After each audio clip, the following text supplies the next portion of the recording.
So we got 1, 2, 3, 4 trucks behind me. I've been here for an hour.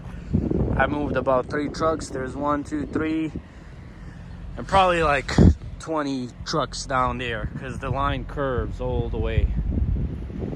And yeah, I mean, you can see the Budweiser logo right there. Yeah, probably just gonna turn around. Mic test, mic test.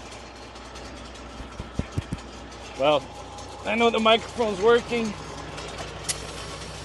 Let's pull away from this dock.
Let's just slide our trailer all the way back.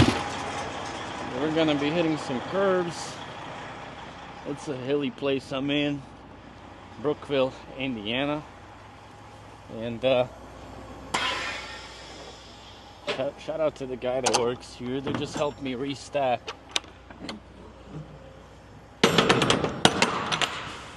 almost 4 pallets.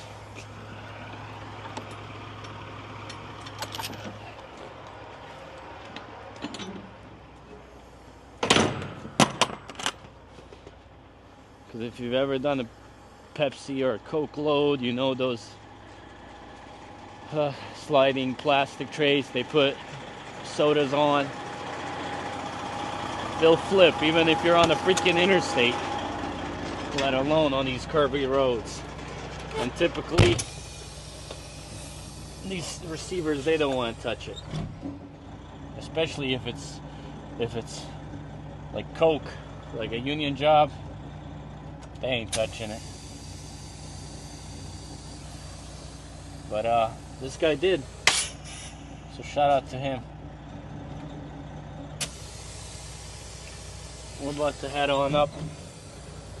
Should probably look one more time, see if there's any loads out here.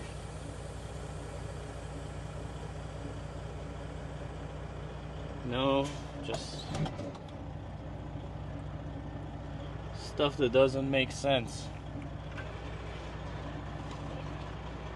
Crazy because you know it's Thanksgiving week and today's Wednesday and brokers have loads delivering Monday or Tuesday and they want to pay you like $2 a mile, and I'm like, dude, I'm just gonna go home empty. That is crazy. Way too many days in the trailer to be getting paid that cheap.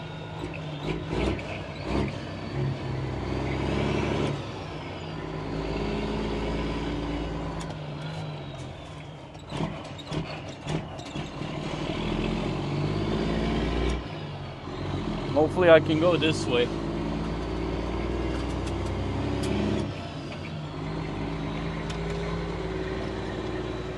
It's not dangling at you on the camera.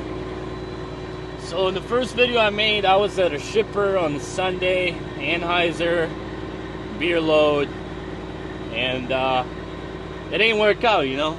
Too many trucks. I was there for like 2 hours, and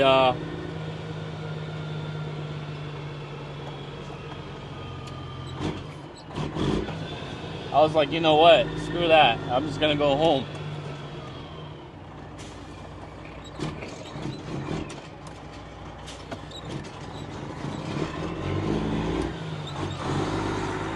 I don't know where you're trying to go, lady.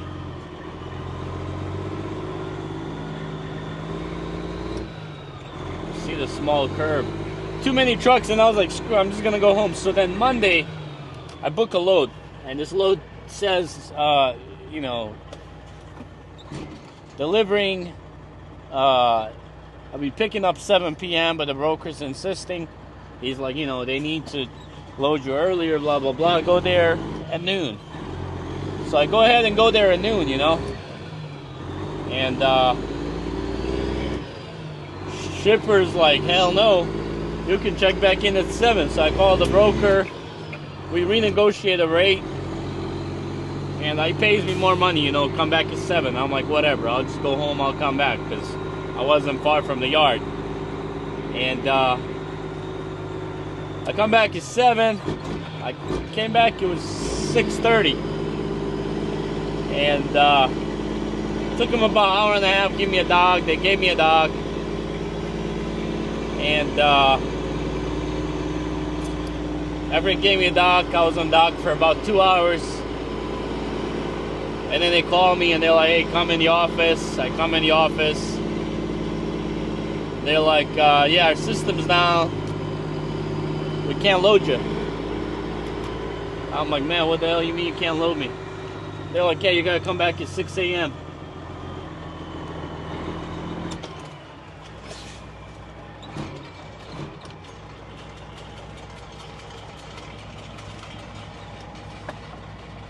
Oh boy, that is close.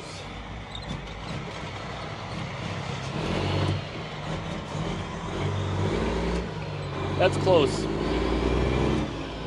So I go ahead and I do come back at 6 a.m. They load me, and then the broker's like, hey, deliver straight through, they'll take you. And I get rolling, and then another broker calls me at like noon. My ETA was like 3 o'clock, and they're like, oh, the cutoff time's 1 p.m. And now I'm like, why the hell did you tell me it was all day? But then again, I shouldn't have believed this broker from the get-go on anything, because they screwed me over on that first day. But whatever, I mean, at least they paid me for it. And I'm like, okay, that's fine. I'll just deliver next day. So I just delivered, and right now I'm basically battling, trying to get extra compensation for that extra day, that layover and whatnot. And today's Wednesday, I'm trying to get a load home, and it's all terrible, as you know. So that's kind of where we're at.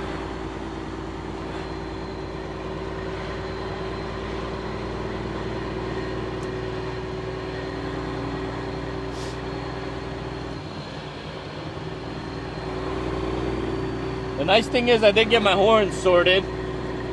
So now I have 2 horns, and they're very loud with that 1/2-inch valve.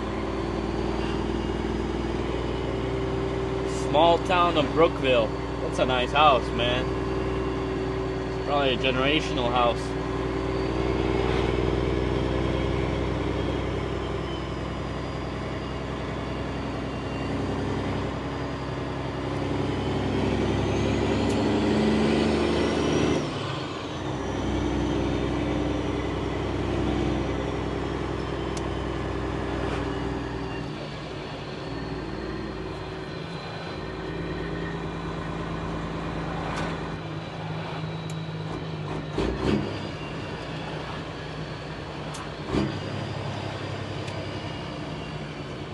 I have not come down this way, so I don't know what the roads are going to be like, but it looks curvy, I'm telling you that much. Because I went 74 all the way down. You can hear my truck sputter. I've yet to figure out what's going on with that. No white smoke, no nothing. It only sputter when I slow down, when it's idling.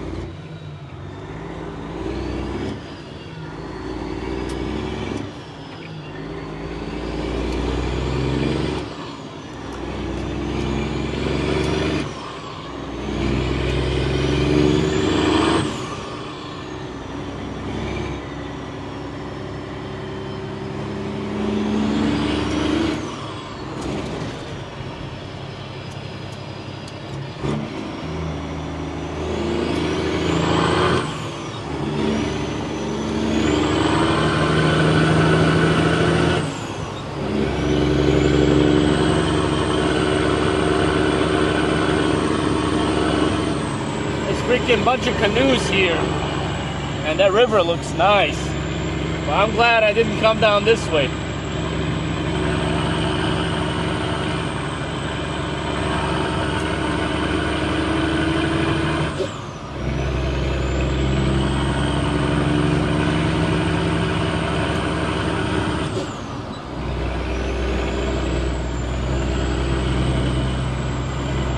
Definitely some back roads.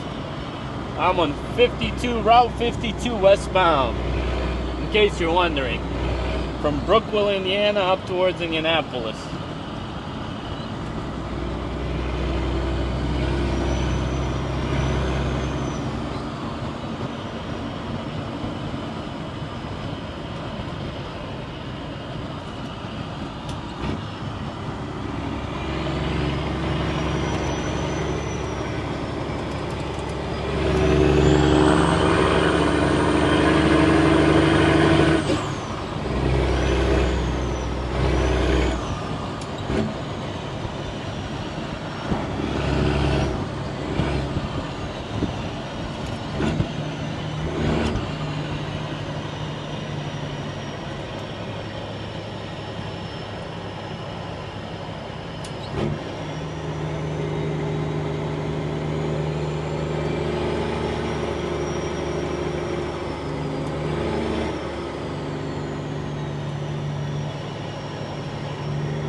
My AC up here, you can't see it, but I took it off. It's on my passenger floor. You might be able to see on the passenger floor, because I want to use storage up here, and in summer I'm going to put it on the back wall.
It wasn't bad though. The hill on that Route 1 northbound from 74 down there, it was like 1.5 miles, 6% grade. But this here is not as bad as that hill. But it's only 1.5 miles, you know. But I still haven't hit these main routes, I guess, so to speak. You probably can't see that well from way up there. I will try to lower that gimbal down, or just use my GoPro on my head.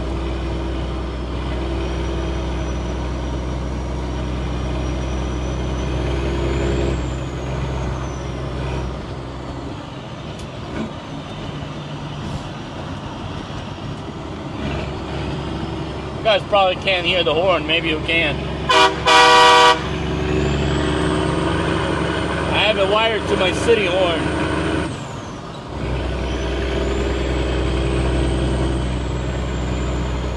So this is the factory horn, and that's the one I did.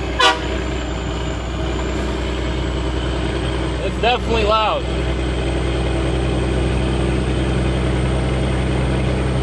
I have the decibel meter. I'm gonna see how loud the factory one is versus these two.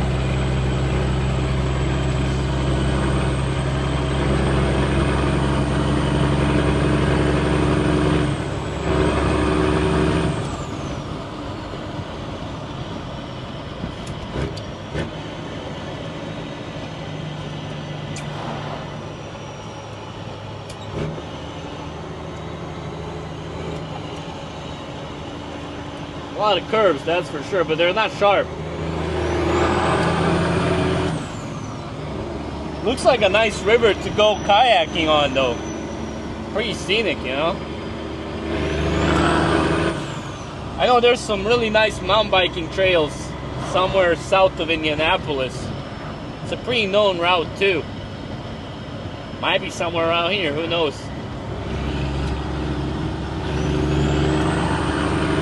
Ain't nobody got time for mountain biking.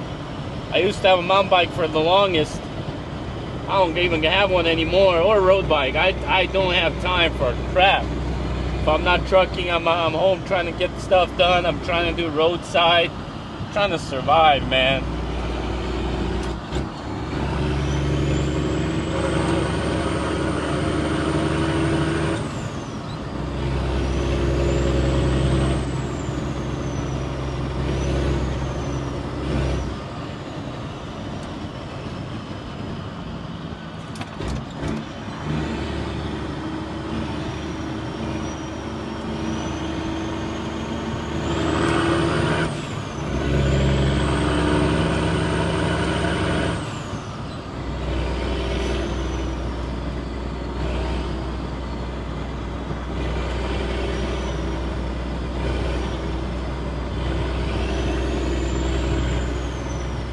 Hey guys, we're gonna keep on rolling. If the roads get more interesting, which you probably can't even see it, I'll tag you along, but for now, that's gonna do it. Catch you guys later.